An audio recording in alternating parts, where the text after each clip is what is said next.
Nestled high in the Rocky Mountains, more than 10,000 feet above sea level, is the highest incorporated city in North America.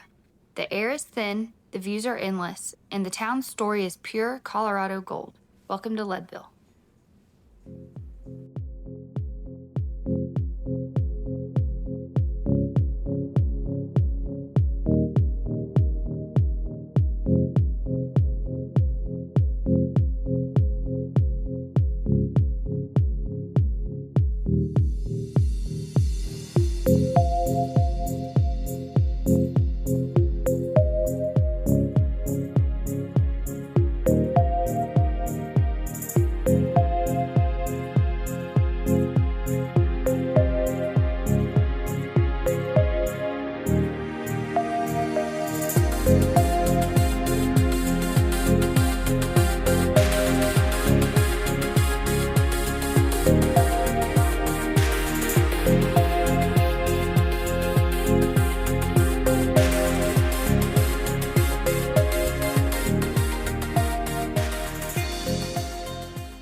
Leadville began as a rough mining camp in the 1860s, when prospectors came searching for gold, but it was silver that changed everything. By the 1880s, Leadville had exploded into one of the richest boom towns in the American West, home to over 30,000 people and earning the nickname the Magic City.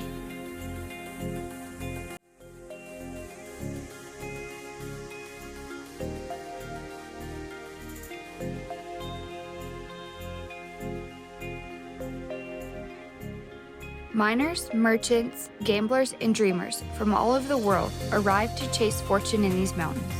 The money flowing out of Leadville helped build Denver's grand mansions, railroads, and even parts of the U.S. economy. And amid all the chaos, Leadville built opera houses, hotels, and saloons, including the famous Tabor Opera House, one of the grandest theaters west of the Mississippi. For a small mountain town, Leadville had big ambitions.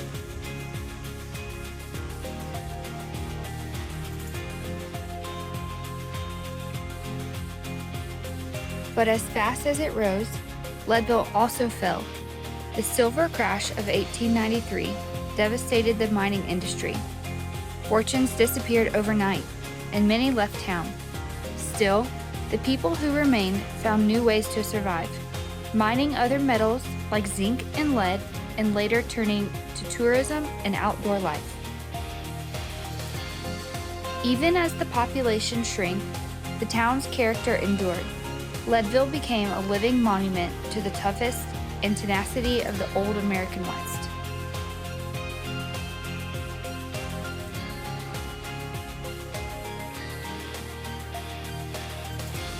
Winding around the edge of town is the Mineral Belt Trail, what you see now, an 11.6-mile paved loop that lets you ride or walk straight through that history.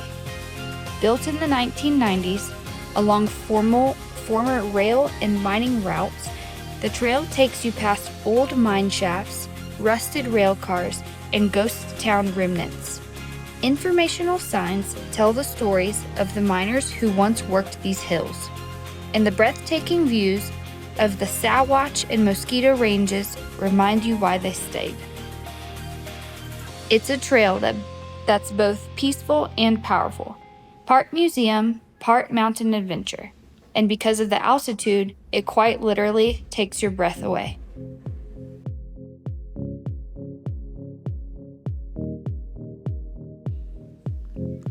Leadville sits at 10,152 feet, over 2 miles high. In its heyday, it was Colorado's second largest city. The Tabor Opera House, built in 1879, still stands today. The Mineral Belt Trail climbs to nearly 11,000 feet, one of the highest paved trails in North America. Famous visitors have included Doc Holliday, Oscar Wilde, and the unsinkable Molly Brown.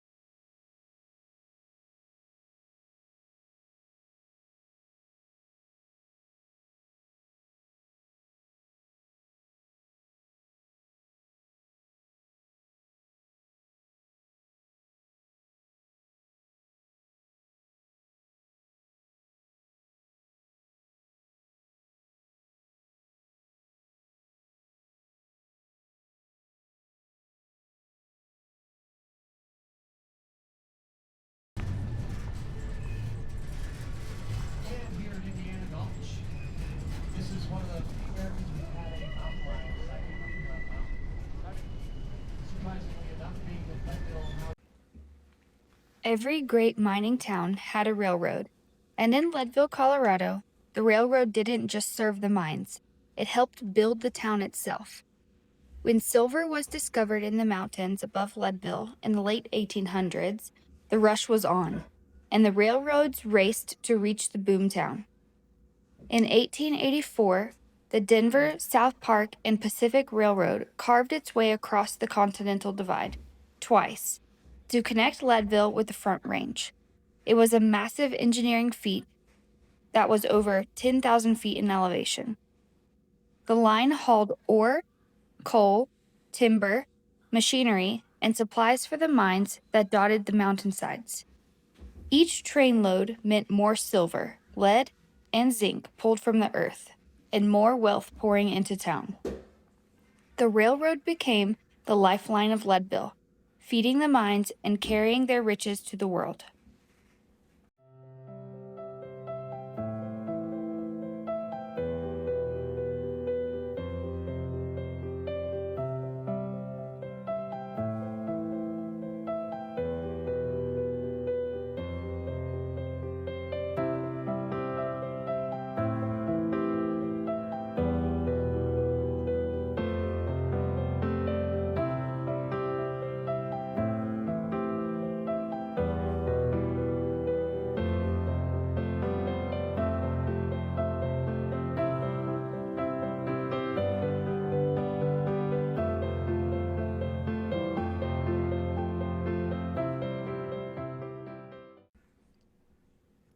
As the silver boom faded in the 1890s, Leadville turned to other metals.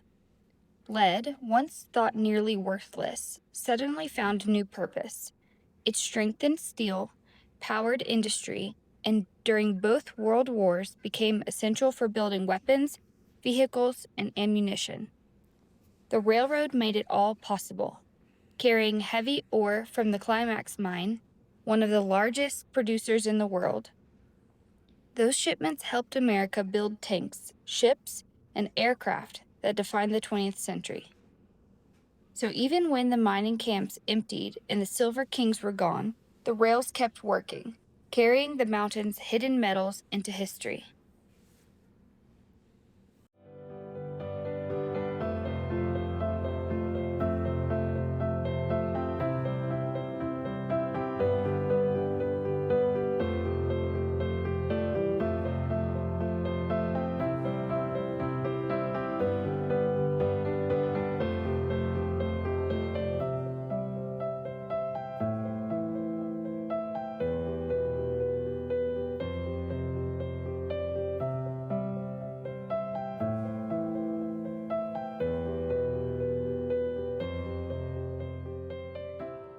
Over the decades, ownership of the railroad changed hands. Entrepreneurs came and went, some chasing future in ore, others trying to keep the line alive as freight dried up. By the 1980s, the railroad had gone quiet. The big mines had slowed, and Burlington Northern, which owned the tracks, was ready to abandon the line. Then came a pair of dreamers, Ken and Stephanie Olson. In 1987, they bought the line, locomotive cars, and about 14 miles of track for almost nothing. The symbolic purchase price, $10. What they got instead was a piece of history.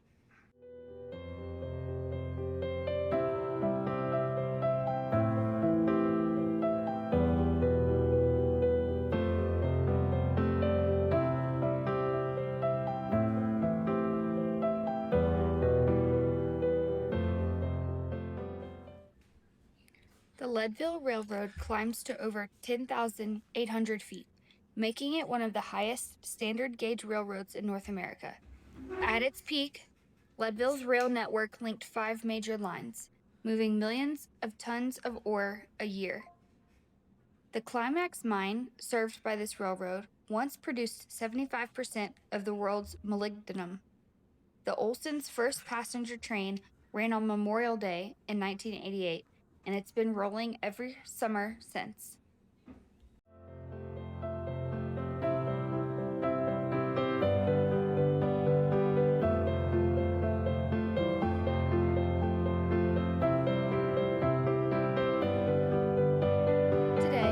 The Leadville Railroad carries thousands of visitors each year, winding through the San Isabel National Forest and climbing nearly 1,000 feet above the Arkansas River Valley.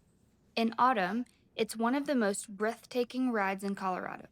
The hillsides glowing gold with aspen leaves, the mountain air crisp, and cameras clicking from the open-air cars. During winter, the train transforms again, decked with lights and garlands for the Holiday Express. Families bundle up, sip hot cocoa, and snack on fresh cookies as snow drifts past the windows. Kids wave at Santa, couples huddle close under the blankets. The old freight line has become a moving celebration of Colorado's mountain spirit. What once carried ore and ambition now carries laughter, stories, and a sense of wonder.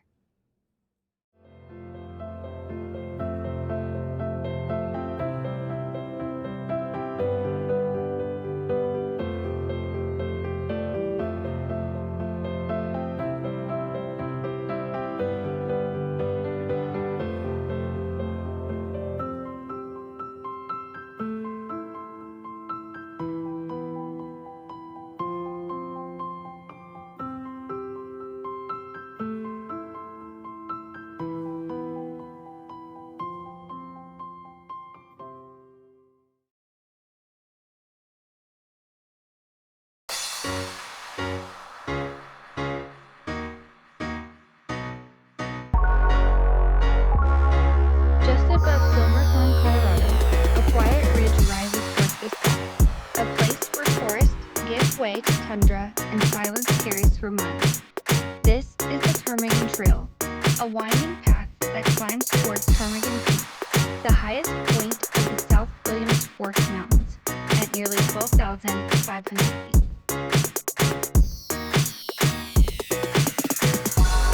The trail begins near town and climbs steadily through aspen and pine forests, crossing meadows bright with wildflowers. It enters the Ptarmigan Peak Wilderness, protected since 1991, a landscape of alpine ridges,